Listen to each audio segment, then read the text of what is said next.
অবশেষে অপেক্ষার অবসান। এই দিন অ্যাকাউন্টে আসতে চলেছে 22তম কিস্তির টাকা। কবে আসছে টাকা? প্রধানমন্ত্রী কিষাণ সম্মান নিধির 22তম কিস্তি নিয়ে বড় আপডেট। আপনার অ্যাকাউন্টে আসবে তো কিষাণ যোজনার টাকা? এখনই দেখে নিন তালিকায় নাম। কেওয়াইসি না করলে বন্ধ হতে পারে কিস্তি, কৃষকদের জন্য গুরুত্বপূর্ণ সতর্কবার্তা। কিষাণ যোজনায় নতুন তালিকা প্রকাশের আগে বড় ঘোষণা, কারা পাবেন না টাকা। 22তম কিস্তির আগে বড় চেক, তালিকায় নাম আছে কিনা দেখবেন কিভাবে। কিষাণ যোজনার টাকা পেতে হলে এই কাজ জরুরি, নইলে আটকে যাবে কিস্তি। কৃষকদের জন্য সুখবর, মার্চে অ্যাকাউন্টে ঢুকবে কিষাণ যোজনার টাকা। দেখুন, ভারতের কৃষকদের আর্থিক সহায়তা দেওয়ার জন্য চালু করা হয়েছে প্রধানমন্ত্রী কিষাণ সম্মান নিধি প্রকল্প। এই প্রকল্পের আওতায় দেশের কোটি কোটি কৃষক বছরে 3 কিস্তিতে আর্থিক সহযোগিতা পান। ইতিমধ্যে এই প্রকল্প দেশের ছোট ছোট প্রান্তিক কৃষকদের জন্য গুরুত্বপূর্ণ সহযোগিতা হিসেবে প্রতিষ্ঠা পেয়েছে। এই প্রকল্পের অধীনে প্রতি বছর কৃষকদের ব্যাংক অ্যাকাউন্টে সরাসরি 6,000 টাকা পাঠানো হয়। এই অর্থ 3টি সমান কিস্তিতে দেওয়া হয়, যাতে কৃষকরা কৃষিকাজ এবং দৈনন্দিন খরচ সামলাতে কিছুটা আর্থিক সহযোগিতা পান। সরকারি ঘোষণা অনুযায়ী এই প্রকল্পের 22তম কিস্তি 15ই মার্চের মধ্যে ঢুকবে। ফলে দেশের বহু কৃষক এখন অপেক্ষা করছেন তাদের অ্যাকাউন্টে কবেই অর্থ জমা পড়বে।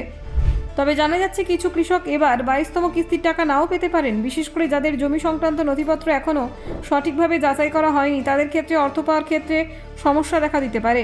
এই কারণে সরকার বারবার কৃষকদের পরামর্শ দিচ্ছে যাতে তারা নিজেদের জমির নথিপত্র এবং ব্যক্তিগত তথ্য সঠিকভাবে আপডেট রাখেন। তথ্যের কোনো অসঙ্গতি থাকলে তা দ্রুত সংশোধন করাও জরুরি। এছাড়াও এই প্রকল্পের ক্ষেত্রে কেওয়াইসি সম্পূর্ণ করা বাধ্যতামূলক করা হয়েছে।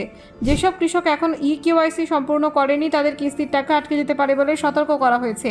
যদি কোনো কৃষক ইতিমধ্যে কেওয়াইসি সম্পূর্ণ করে থাকেন এবং তার সমস্ত তথ্য সঠিক থাকে, তাহলে 22তম কিস্তির টাকা সরাসরি তার ব্যাংক অ্যাকাউন্টে জমা পড়বে। এই অর্থ সরাসরি ডিরেক্ট বেনিফিট ট্রান্সফার পদ্ধতিতে পাঠানো হয়। কৃষকরা খুব সহজেই প্রকল্পের সুবিধাভোগীদের তালিকায় নিজেদের নাম আছে কিনা তা যাচাই করতে পারেন।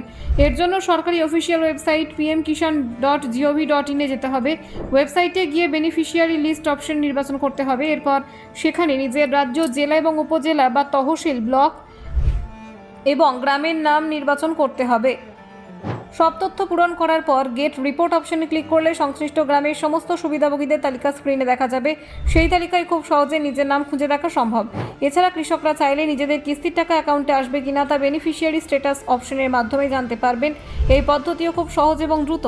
এর জন্য প্রথমে অফিসিয়াল ওয়েবসাইটে গিয়ে নো ইয়োর স্ট্যাটাস অপশনে ক্লিক করতে হবে। এরপর রেজিস্ট্রেশন নাম্বার এবং ক্যাপচা কোড দিতে হবে এবং নিবন্ধিত মোবাইল নাম্বারে আসা ওটিপি লিখতে হবে।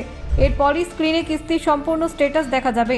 ফলে কৃষকেরা খুব সহজেই জানতে পারবেন তাদের অ্যাকাউন্টে 22তম কিস্তির টাকা জমা পড়বে কিনা এবং কোনো সমস্যা থাকলে আগেভাগেই তা সমাধান করতে পারবেন। Bureau report, Nabajagaran TV.